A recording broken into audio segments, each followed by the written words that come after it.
इस बार की दिवाली बड़ी खास है क्योंकि इस बार सर्वार्थ सिद्ध योग बना है। और जब जब सर्वार्थ सिद्ध योग बनता है तब तब दुखियों के दुख मिट जाते हैं, निर्धन धनवान और कर्जवानों के कर्ज उतर जाते हैं। हर कोई इस बार सुखी होने वाला है क्योंकि इस बार की दिवाली में ऐसे संयोग बन रहे हैं जो केवल 100 साल में ही एक बार बनते हैं। दोस्तों, दिवाली के शुभ अवसर पर कोई अभागा ही होगा जो मां लक्ष्मी की कृपा पाने के लिए इस वीडियो को नहीं देखेगा। आज की जानकारी लाखों करोड़ों खर्च पर भी नहीं मिलेगी। हमारे हिंदू धर्म में देवी लक्ष्मी के अनेक स्वरूप कहे गए हैं, जिसमें कुछ खास वृक्षों को भी मां लक्ष्मी के स्वरूप कहा जाता है।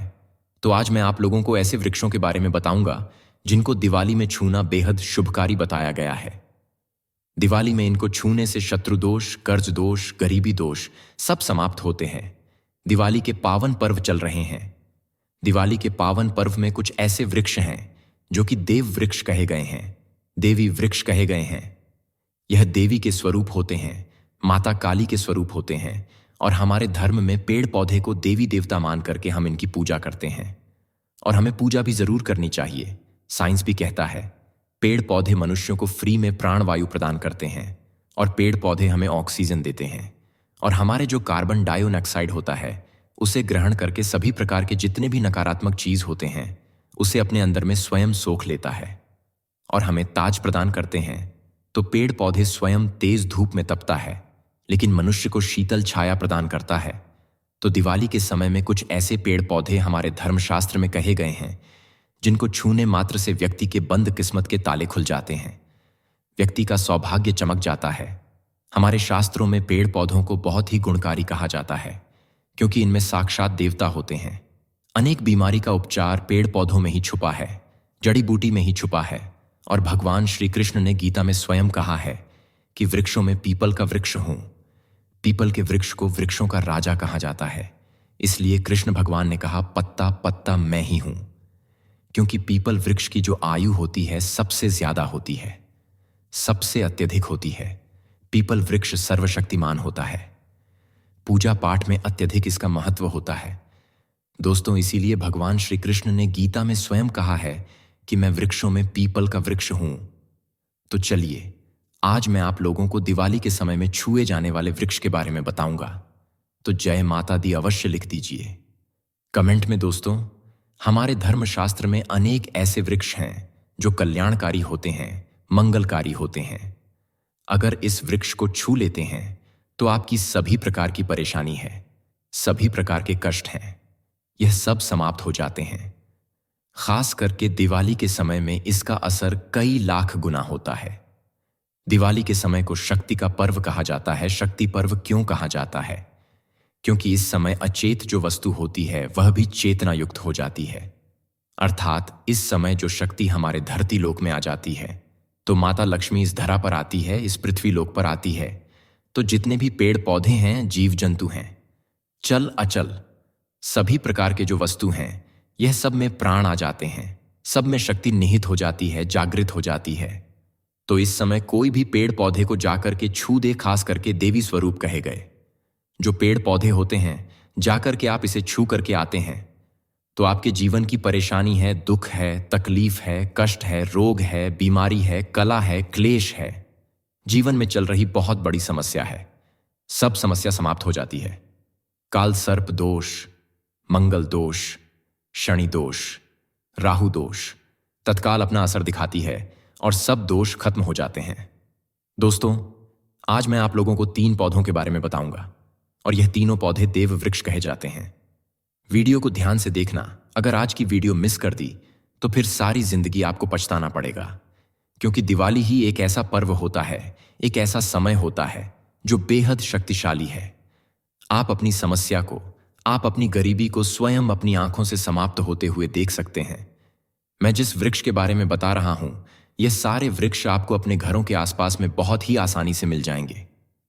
दोस्तों, वीडियो में आगे बढ़ने से पहले, जानकारी बताने से पहले, अभी तक कमेंट बॉक्स में जय माता दी नहीं लिखे हैं तो जय माता दी जरूर लिखना। जब आप हमारे कमेंट बॉक्स में जय माता दी लिखते हैं तो हमें काफी हर्ष होता है, काफी उल्लास होता है। आप हमारी वीडियो को लाइक करते हैं तो हमारा मनोबल बढ़ता है और आप सभी लोगों के लिए इस प्रकार ज्ञान भरी जो अच्छी अच्छी जानकारी होती है आप सभी लोगों के लिए लेकर के आते हैं। तो अगर आप इस प्रकार की जानकारी में इंटरेस्ट रखते हैं तो स्पिरिचुअल ट्री चैनल को अगर सपोर्ट करना चाहते हैं तो आप हमारे चैनल को सब्सक्राइब कर हमारा सपोर्ट जरूर करें। दोस्तों, मेरे जो उपाय होते हैं आप लोगों को मैं सरल से सरल आसान उपाय बताता हूं, जो भी हमारे गुरुदेव ने हमें सिखाया है। जो उपाय बहुत ही सरल होते हैं, बहुत ही आसान होते हैं और यह रामबाण की तरह काम करते हैं। जिस प्रकार प्रभु राम के जो बाण होते हैं अचूक होते हैं, उसी प्रकार मेरे वीडियो में बताए गए जो उपाय होते हैं अचूक होते हैं, कभी भी प्रभावहीन नहीं होते हैं। तो वीडियो को ध्यान से देखना, कौन से ऐसे 3 वृक्ष हैं जिसे हमें छू करके दिवाली के समय में जरूर आना चाहिए। एक खास बात सभी दर्शकों को बताना चाहूंगा, दिवाली के समय में जितना ज्यादा हो सके देव वृक्ष की पूजा जरूर करना। दोस्तों, देव वृक्ष में कई प्रकार के वृक्ष होते हैं। चलिए मैं आप लोगों को बताना चाहूंगा कौन से वृक्ष को छूने से हमारी गरीबी मिटती है। पहला जो वृक्ष है बेल का वृक्ष, जो बेल का वृक्ष है, यह वृक्ष माता पार्वती के पसीने से उत्पन्न हुआ है। स्कंद पुराण के अनुसार जो माता पार्वती है यह देवी स्वरूप कही गई है, अर्थात यह लक्ष्मी के स्वरूप कही गई है। तो स्कंद पुराण की कथा में कहा गया है जो बेल का वृक्ष है माता पार्वती के पसीने से उत्पन्न हुआ है। इसकी डाली में पार्वती, जड़ में ब्रह्म, तने में विष्णु एवं समस्त जो हिस्से हैं उसमें भगवान शंकर जी बसते हैं। संध्या काल में शिव मंदिर के समीप या लक्ष्मी मंदिर के समीप जो बेल के वृक्ष हैं, इसके नीचे में घी का दीपक जलाने से व्यक्ति धनवान, गुणवान एवं पराक्रमी बनता है। व्यक्ति के सभी प्रकार के मनोरथ की पूर्ति होती है। हमारे धर्मशास्त्र यह भी कहते हैं दिवाली के समय में अगर कोई भी व्यक्ति, जी हां, दिवाली के समय में अगर कोई भी व्यक्ति बेल के वृक्ष को माता लक्ष्मी का ध्यान करते हुए 7 बार छू करके आ जाते हैं तो ऐसे व्यक्ति की तत्काल बुरे कर्म कट जाते हैं। बुरे कर्मों के कारण ही जीवन में दुख भोगना पड़ता है। जितना ज्यादा हो सके संध्या काल में बेल के वृक्ष को जरूर छूना चाहिए। केवल आप ज्यादा नहीं छू सकते तो 7 बार छू करके जरूर आ जाना और बेल वृक्ष के नीचे में घी का दीपक जरूर जला देना। दोस्तों, घी का दीपक जलाते हैं तो इसके क्या फायदे मिलते हैं यह भी इस वीडियो में बताऊंगा। मैं सारी जानकारी इस वीडियो में विस्तार से बता रहा हूं, इसलिए आज की वीडियो थोड़ी बड़ी बन सकती है। हो सकता है 15 मिनट की वीडियो बन जाए, लेकिन अपना पूरा समय जरूर देना। दिवाली पर खास ऊर्जाएं आसमान से बरसती है। मां लक्ष्मी की शक्ति पूरे आसमान में फैली होती है और जितना ज्यादा इस दिन अच्छी ऊर्जाओं को पा लिया जाए उतना ही जल्दी हमें बुरे कर्मों से छुटकारा मिलता है। और इस ऊर्जा को बरकरार रखने के लिए, इस ऊर्जा को प्राप्त करने के लिए हमें बेल वृक्ष को छूना चाहिए। दोस्तों, अनेक संत महात्माओं ने बेल वृक्ष के पत्ते को खा करके तपस्या की है एवं कई प्रकार की सिद्धियां हासिल की हैं। धर्मशास्त्र कहते हैं अगर दिवाली के समय में बेल के पत्ते खाए जाएं तो जो व्यक्ति लंबे समय से जो मंत्र के जाप कर रहे हैं सिद्धि प्राप्त नहीं हो पा रही है, फिर कुछ आप ऐसी सिद्धि को प्राप्त कर सकते हैं जो सिद्धि आपको काफी लंबे समय से प्राप्त बेल के पत्ते खाने से वह सिद्धि जल्दी प्राप्त होती है। इसके नीचे घी का दीपक जलाने से हमें सिद्धि की प्राप्ति होती है। सिद्धि का मतलब होता है कार्य में सफलता। तो जो लंबे समय से आपके कार्य नहीं हो पा रहे हैं उस कार्य में दिवाली के समय में जितने भी दिन हो सके आप जो हैं, जब भी आपको समय मिले तो शाम के समय में घी का दीपक जरूर जला देना। और अगर कोई भी व्यक्ति दिवाली के समय में, ध्यान से सुनिए, अगर कोई भी व्यक्ति दिवाली के समय में अगर बेल वृक्ष की जड़ में दूध चढ़ाते हैं तो सभी प्रकार की व्याधि दूर होती है। अगर सिंदूर युक्त गंगा जल चढ़ाते हैं तो व्यक्ति की गरीबी मिटती है। अगर तिल चढ़ाते हैं बेल वृक्ष के जड़ में तो सौभाग्य की प्राप्ति होती है। और अगर बेल के तीनों पत्तों में, दोस्तों ध्यान से सुनिए, त्रिदेवी कही गई है, जैसे कि महाकाली, महालक्ष्मी, महासरस्वती। तो अगर बेल के जो 3 पत्ते हैं महालक्ष्मी, महाकाली, महासरस्वती के स्वरूप कहे गए हैं, तो बेल के अगर तीनों पत्तों में ओम, दूसरे पत्ते में हरि ओम को सिंदूर से लिख करके चढ़ाना होता है। सिंदूर से लिख करके चढ़ाया जाए तो तत्काल उसी समय मनोकामना की पूर्ति होती है, कार्य में सफलता मिलती है। कोई लंबे समय से आपकी मनोकामना हो, आप चाहते हैं वह मनोकामना पूर्ण हो जाए, तो यह उपाय अवश्य करिएगा। दोस्तों, इसकी जड़ में ध्यान से सुनिए, दिवाली के समय में इसकी जड़ में अगर तांबे की कोई भी रिंग होती है, जिसे हम एक प्रकार के तांबे की जो धातु है यह मंगल से जुड़ी हुई होती है। तो अगर दिवाली के समय में इसकी जड़ में तांबे की जो रिंग होती है, अंगूठी होती है, अगर आप 4 अंगुल खंड करके दबा करके आ जाते हैं, दिवाली भर इसे दबे रहने देना है। इसके बाद अगर आप पहन लेते हैं तो वह जागृत हो जाती है, क्योंकि जो बेल के वृक्ष हैं स्वयं जागृत कहे गए हैं। और दिवाली के समय में इसकी जो आभा होती है, इसकी जो ऊर्जा होती है, अत्यधिक बढ़ जाती है। फिर अगर आप इस प्रकार की अंगूठी को पहनते हैं तो कभी भी आपको रक्त संबंधी समस्या नहीं आती, शनि का दोष नहीं सताता, राहु की पीड़ा नहीं सताती, और त्रिदेवी की कृपा से सदैव आप सुरक्षित रहते हैं। ऐसे व्यक्ति की कभी भी अकाल मृत्यु नहीं होती। दोस्तों, मैं दूसरे पौधे के बारे में जो बता रहा हूं वह पौधा भी जान लीजिए। मैं जो दूसरे पौधे के बारे में बता रहा हूं यह शमी का वृक्ष है। शमी के वृक्ष को जगदम्बा के स्वरूप कहा गया है। जो शमी के वृक्ष हैं यह स्वयं जगदम्बा के स्वरूप हैं। इस पर स्वयं मां जगदम्बा स्वयं साक्षात विराजमान रहती हैं। और कोई भी व्यक्ति अगर संध्या काल में दिवाली के समय में इसके नीचे में धूप दीप जलाता है, धुआं दिखाता है, तो उनकी सभी प्रकार की परेशानी दूर होती है। धर्मशास्त्र कहते हैं अगर कोई भी व्यक्ति दिवाली के दिन इन उपायों को करता है तो उसे सुख की प्राप्ति होती है, क्योंकि दिवाली पर पूरे आसमान में शक्तियां घूमती रहती है जो डायरेक्ट पेड़ों पर होती है। अगर दिवाली के समय में लाल चूड़ी अगर कोई भी व्यक्ति मनोकामना बोलते हुए शमी के वृक्ष में बांधे तो वह मनोकामना की पूर्ति होती है। लाल चूड़ी अगर कोई भी महिला जाकर के बांधती है तो उन्हें सौभाग्य की प्राप्ति होती है। उनके पति की कभी भी अकाल मृत्यु नहीं होती। इसकी जड़ में सिंदूर डालने से व्यक्ति को आरोग्य की प्राप्ति होती है। जो लोग लंबे समय से बीमार पड़े हैं, ऐसे व्यक्ति के जो घर में रहने वाले सदस्य हैं, तो वह लोग जो बीमार पड़े हैं उनके शरीर से 7 बार सिंदूर को उतारा करके शमी की जड़ में डाल सकते हैं, तो उनके रोग जल्दी ठीक हो जाएंगे।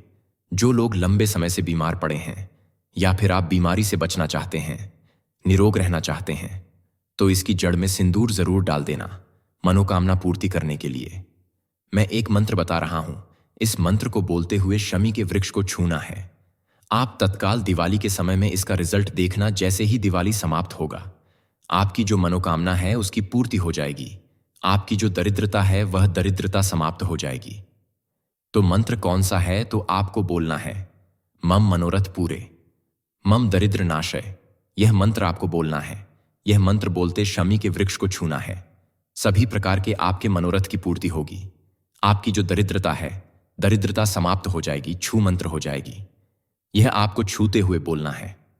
आप चाहते हो तो दिवाली के समय में मौली धागे भी शमी के वृक्ष पर बांध सकते हो। अधिकतर लोग मौली धागे बांधते हैं। मौली धागे बांधने से माता रानी आपसे बंध जाती है। दोस्तों, कहने का मतलब है कि माता रानी आजीवन आपका साथ देती है, आपके हर कदम में मार्गदर्शन करती है। इसकी जड़ की मिट्टी लाकर के दिवाली के समय में स्नान करने से व्यक्ति का भाग्य उदय हो जाता है, व्यक्ति का भाग्य चमक जाता है। व्यक्ति की जो फूटी किस्मत होती है वह भी चमक जाती है। आप में से अधिकतर लोग बोलते हैं ना कि हमसे लक्ष्मी नाराज हो चुकी है, लक्ष्मी हमारे घर में आना ही बंद कर चुकी है। तो आप चाहते हैं कि लक्ष्मी की कृपा प्राप्त हो जाए, तो नित्य दिवाली के समय में इसकी मिट्टी को ला करके दिवाली के समय में स्नान करना शुरू कर दीजिए। नहाने वाले पानी में डाल करके स्नान करना शुरू कर दीजिए। आपके शरीर से दोष दूर हो जाएंगे।